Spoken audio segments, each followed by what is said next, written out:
आज हम सरयू के अंतर्गत रहीम नामक कवि के बारे में उनका जीवन परिचय पढ़ेंगे। पहला है कवि परिचय। हिंदी साहित्य की समृद्धि में अर्थात समृद्धि विकास में मुस्लिम कवियों का विशेष योगदान रहा है। इन कवियों में रहीम नाम से विख्यात अब्दुल रहीम खान खाना, क्या नाम था इनका? अब्दुल रहीम खान खाना का प्रमुख स्थान है। इनका जन्म सन 1556 ईस्वी में सम्राट अकबर के संरक्षक और परम विश्वास पात्र बैरम खां के घर में लाहौर में हुआ था। माता का नाम इनका था सुल्ताना बेगम।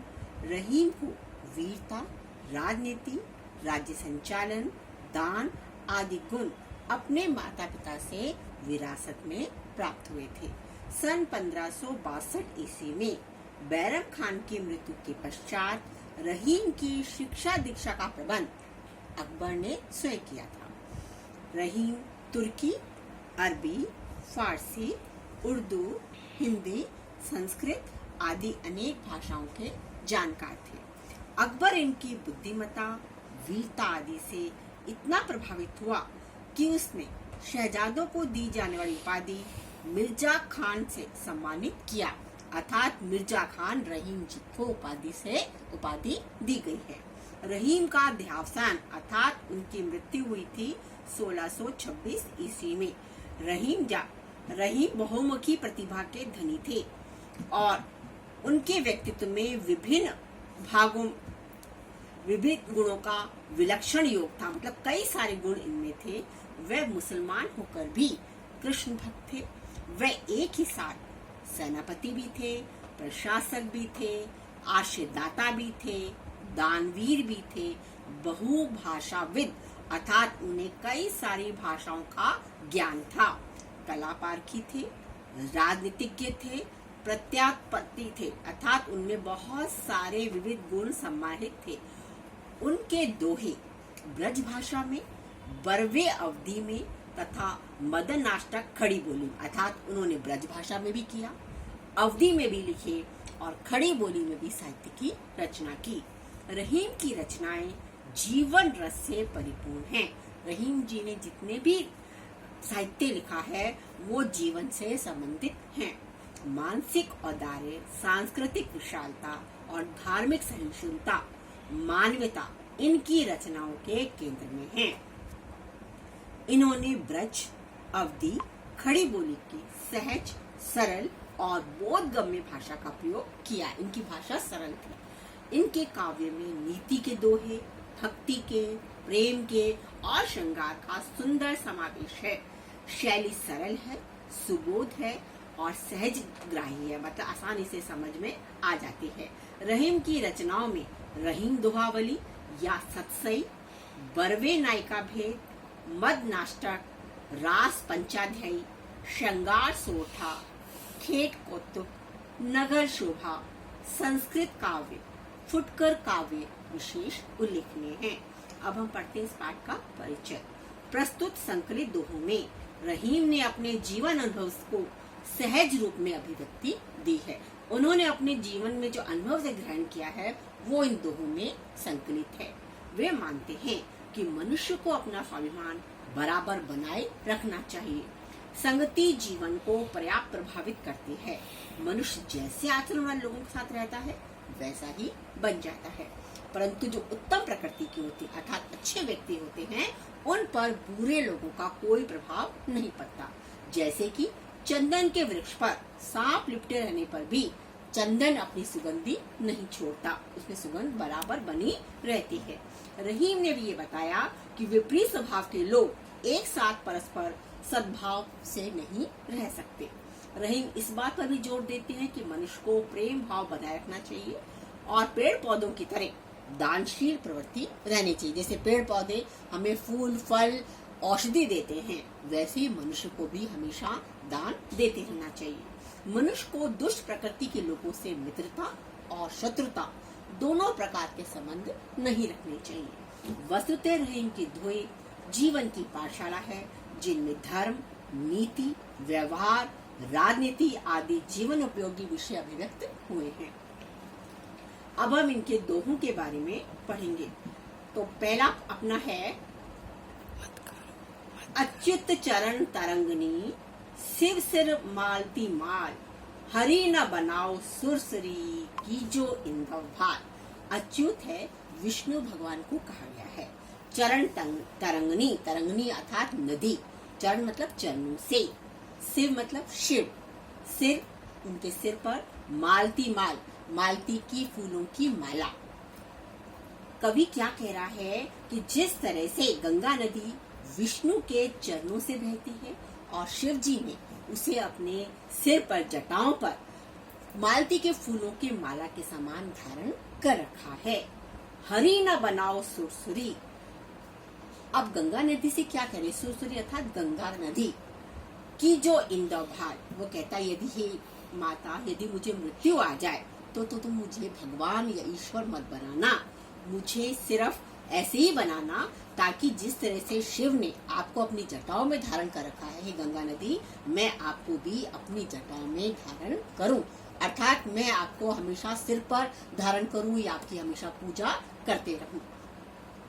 दूसरा है, अमी पियावत मान बिनु, रहीमन मोही ना सुहाय, मान रहित मरिबो भलो, जो बिस दे बुलाए। अब कवि क्या कह रहा है, पियावत मतलब पीना, अमी मतलब अमृत, मान मतलब सम्मान, बिनु मतलब बिना, रहीमन रहीमदास जी, मोही मुझे, ना सुहाए मुझे अच्छा नहीं लगता, मान रही सहित मरिबो भलो, अपमान, यहाँ पे मान आया है अपमान के लिए, मरिबो मतलब मरना, जो विष दे बुलाए, जो विष देकर बुलाते हैं। अब क्या करे, अमी पियावत मान बिना, वो कह रहा है रहीमन मोही न सुहाए, कोई मुझे सम्मान से ना बुलाए और तब मुझे चाहे अमृत भी पीना पड़े, मुझे वो अच्छा नहीं लगता, अर्थात मेरा कोई अपमान करे और चाहे वहाँ पे कुछ भी बन रहा हो, मैं उस अमृत भी बट रहा हो तो भी मैं वहाँ पर नहीं जाऊंगा, मुझे वो अच्छा नहीं लगेगा। मान सहित मरिबो भलो, जो बिस देई बुलाए, वो कह रहा है यदि मुझे मान सम्मान के साथ कोई शत्रु भी बुलाए और विष दे दे तो भी मैं उसके हाथों मरना ज्यादा पसंद करूंगा, अर्थात मैं अपमान का जीवन जीना पसंद नहीं करूंगा और हमेशा सम्मान के साथ जीऊंगा और सम्मान के लिए ही मर जाऊंगा। तीसरा है आपका, कदली सीप भुजंग मुख, स्वाति एक गुण दीन, जैसी संगति बैठिए तैसो ही फल दीन। अब कह रहा है कदली, कदली अर्थात जो अपना केले का पेड़ होता है उसके पत्ते होते हैं उनके लिए कहा गया है। सीप कहा गया है जो अपने जीव होता है जल का, उसके अंदर पानी की बूंद चली जाए तो कहते हैं मोती बन जाता है। भुजंग सांप के लिए कहा गया है। स्वाति, स्वाति एक नक्षत्र होता है जिसमें जिस समय पानी की बूंदें बहने लगती हैं। जैसी मतलब जिस प्रकार, संगति मतलब साथ, बैठिए मतलब बैठना, तैसो ही वैसा ही, फल दीन, दीन मतलब मिलता है। तो वापस हम इसका अर्थ करते हैं, कदली सीप भुजंग मुख, स्वाति एक गुण दीन। वो कह रहे हैं स्वाति नक्षत्र में जो वर्षा की बूंदें गिरती हैं वो तीन चीजों पर गिर रही हैं। एक इस पर गिर रही है, केले के पत्ते पर गिर रही है, दूसरी सीप पर गिर रही है, तीसरी सांप के मुख पर गिर रही है, तीनों गिर रही हैं। वो कह रहा है जैसी संगति बैठी, कदली पर गिरेगी तो कपूर बन जाती है, सीप में गिरती है तो मोती बन जाती है, सांप के मुख पर गिरती है तो विष बन जाती है। अर्थात जैसी संगति में हम बैठते हैं वैसे ही हम भी बन जाते हैं, वैसा ही फल हमें मिलता है। तो अर्थात हमें अच्छा कार्य करना चाहिए, अच्छे लोगों की संगति में रहना चाहिए। अब है चौथा, कही रहीम संपत्ति सगे, बनत बहुत बहुरीति, विपत्ति कसौटी जे कसे, ते ही साचे मी। कही, कही मतलब कहते हैं, रहीम जैसी संपत्ति अर्थात हमारी संपत्ति, हमारा जो धन है, सगे, सगे मतलब संबंधी, बनत मतलब बनते हैं, बहुत बहुरीति कई तरीके से, विपत्ति दुख, कसौटी कसते हैं, जे कसे ते ही साचे, साचे अर्थात सच्चे। अब कवि क्या कह रहा है, कवि रहीमदास जी कहते हैं कि जब हम धनवान होते हैं तो हमारे कई सारे सगे संबंधी बन जाते हैं, जिनको हम जानते भी नहीं, वो भी हमें कहते हैं हम तुम्हारे संबंधी हैं, हम तुम्हारे मित्र हैं। लेकिन विपत्ति कसोटी जे कसे ते ही साचे में, जब हम पे संकट आ जाता है तभी हमें अच्छे और सच्चे मित्र की पहचान होती है। जो सच्चे मित्र हैं वो हमारे कष्ट में, हमारे दुख में भी हमारा सहयोग करेंगे, और जो बुरे मित्र हैं, जो सिर्फ धन संपत्ति के लालची हैं, वो समय हमारा साथ नहीं देंगे। अर्थात विपत्ति में ही हमें सच्चे और कपटी मित्रों में पहचान हो जाती है। अब है 5वां, काज परे कुछ और है, काज सरे कुछ और, रहीमन भवरी के भय नदी से रावत मोर। काज परे, काम पड़ने पर, कुछ और है, हम कुछ और बन जाते हैं। काज सरे कुछ और है, और जब काम निकल जाता है तब हम कुछ और बन जाते हैं। रहीमन भवरी के भय, भवरी जब अपने शादी होती है तो दूल्हा फेरे वगैरह लेता है, उस समय की बात कह रहा है। नदी सिरावत मोर, मोर अर्थात मुकुट, जो दूल्हा मुकुट पहनता है उसके बारे में कहा गया है। क्या कह रहा है? काज परे कुछ और है। मनुष्य का स्वभाव है कि वो स्वार्थी प्रवृत्ति का होता है। जब हमें कोई काम पड़ता है तब हम दूसरों के साथ सम्मान से बात करते हैं, उनके प्रति ज्यादा आदर भाव प्रकट करते हैं। काज सरे कुछ और है, जब हमारा काम निकल जाता है तब हम अपना व्यवहार बिल्कुल बदल लेते हैं। रहीमन भवरी के भय नदी से रावत मोर। रहीमदास जी कहते हैं दूल्हा जब फेरे होते हैं उस समय तो मुकुट को धारण करता है, लेकिन जब शादी हो जाती है तब हम क्या करते हैं? उसी मुकुट को नदी में बहा देते हैं। भाई जिस मुकुट को हमने पहले शादी से पहले सिर पर धारण कर रखा था, उसी मुकुट को हमने काम निकलने के बाद नदी में बहा दिया, अर्थात हमने उसका महत्व नहीं माना। तो कह रहे काम पड़ने पर हम कुछ और हो जाते हैं, और काम निकल जाने पर हमारा कुछ और प्रवृत्ति हो जाती है। अगला है 6, खैर, खून, खांसी, खुशी, बैर, प्रीति, मदपान। खैर मतलब कुशलता, खून मतलब हत्या, खांसी मतलब खांसी खांसना, खुशी मतलब खुशी, बैर शत्रुता, प्रीति प्रेम, मदपान शराब का सेवन करना। रहीमन दाबे ना दबे, दबाने पर भी नहीं दबता, जानत सकल जहान। सकल मतलब सारा, जहान मतलब संसार। अब क्या कह रहा है रहीमदास जी? क्या कह रहे हैं? खैर, खैर मतलब हमारी जो कुशलता है वो उस समय की बात कह रहा है। और खून, खून क्या कह रहा है वो? कि हमारा जो है जब हम किसी की हत्या कर देते हैं तो उस समय वो भी हमारी किसी से भी नहीं बढ़ती। और तीसरा वो कह रहा है खांसी, खांसी जो होती है हमारी, वो भी यदि हम दबाने की कोशिश करें तो दबती नहीं है। और यदि हमें खुशी है किसी बात की तो हम खुशी भी दबा नहीं सकते। बैर शत्रुता, प्रेम और शराब का सेवन। चाहे हम कितना प्रयत्न करें, रहीमन दाबे ना दबे, हम कितना प्रयत्न करें उनको दबाने का, उनको छिपाने का, लेकिन जानत सकल जहान, उसको सारा संसार जान ही लेता है। कह रहे जो खैर, कुशलता, खून, खांसी, खुशी, शत्रुता, प्रीत, मद, शराब का सेवन, ये किसी भी तरह से हमारे ऐब या हमारी खुशियां दाबे दबे मतलब संसार को पता ही चल जाता है, इनको किसी भी तरह छुपा नहीं सकते।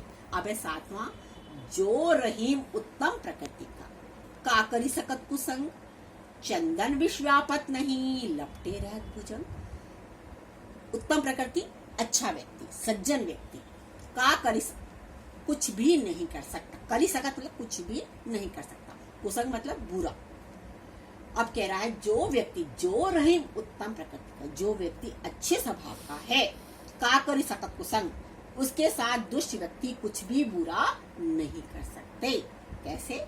चंदन विश्वापत नहीं लपटे रहत भुजंग। कहते हैं चंदन के वृक्ष पर सांप लिपटे रहते हैं, लेकिन चंदन पर विष का प्रभाव कुछ भी नहीं पड़ता। किस पर नहीं पड़ता? चंदन पर विष का कोई प्रभाव नहीं पड़ता। अर्थात जो अच्छी प्रकृति के लोग होते हैं, चाहे दुष्ट लोग उनके साथ कितना ही बुरा व्यवहार करें, लेकिन उनके गुण उसमें नहीं आते हैं।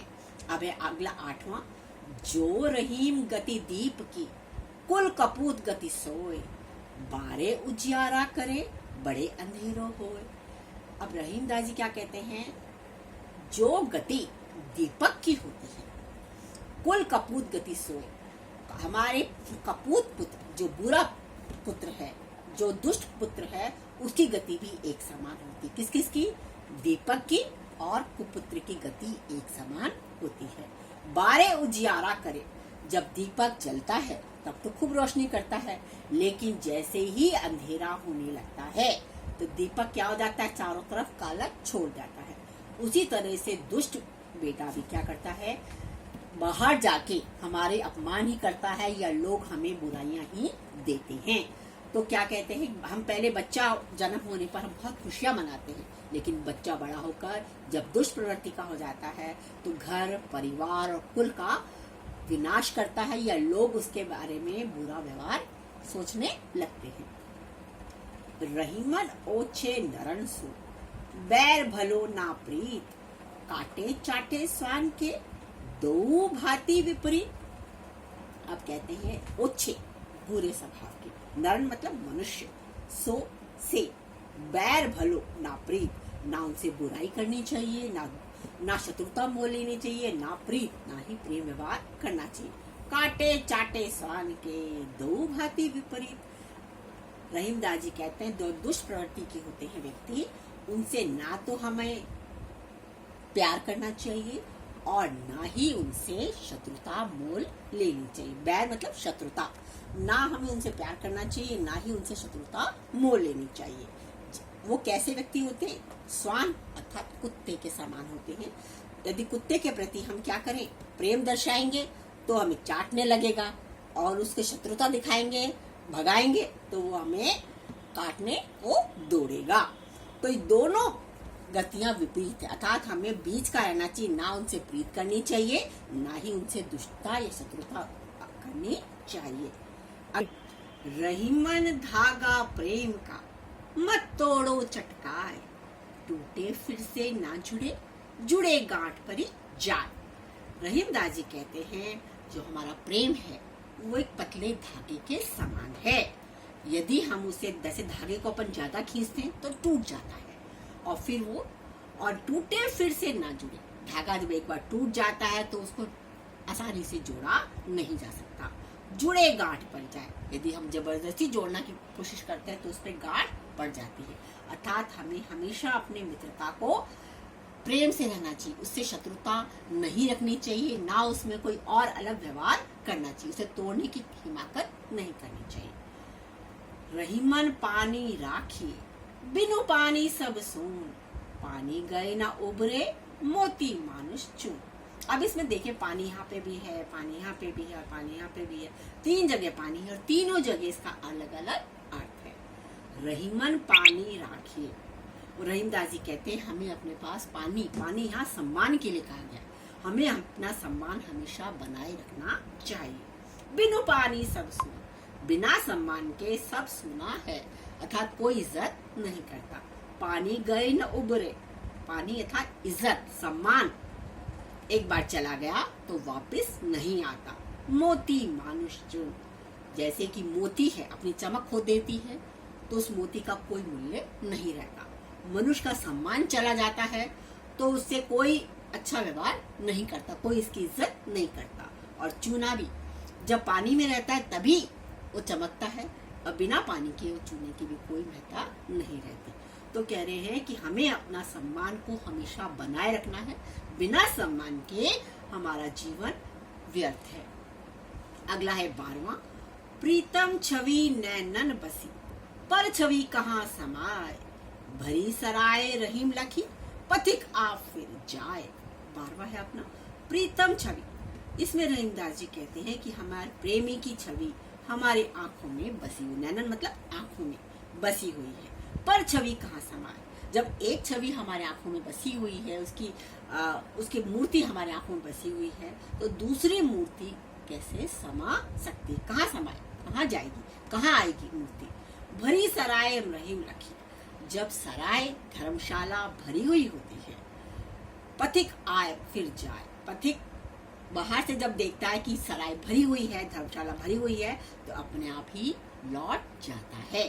अर्थात हम जब एक ईश्वर की छवि हमारी आंखों में बसी हुई है, तो दूसरी और कोई छवि हमारी आंखों में नहीं समा सकती।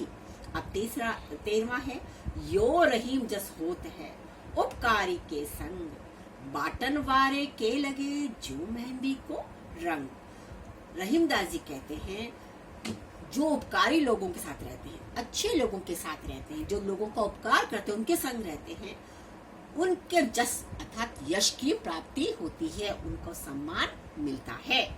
बाटन वारे के लगे जो मेहंदी के रंग। मेहंदी की पत्तियों को जब पीसा जाता है, तभी जाके मेहंदी का रंग चढ़ता है। अर्थात मेहंदी जब तक पिसती नहीं है, तब तक उसका रंग नहीं चढ़ता।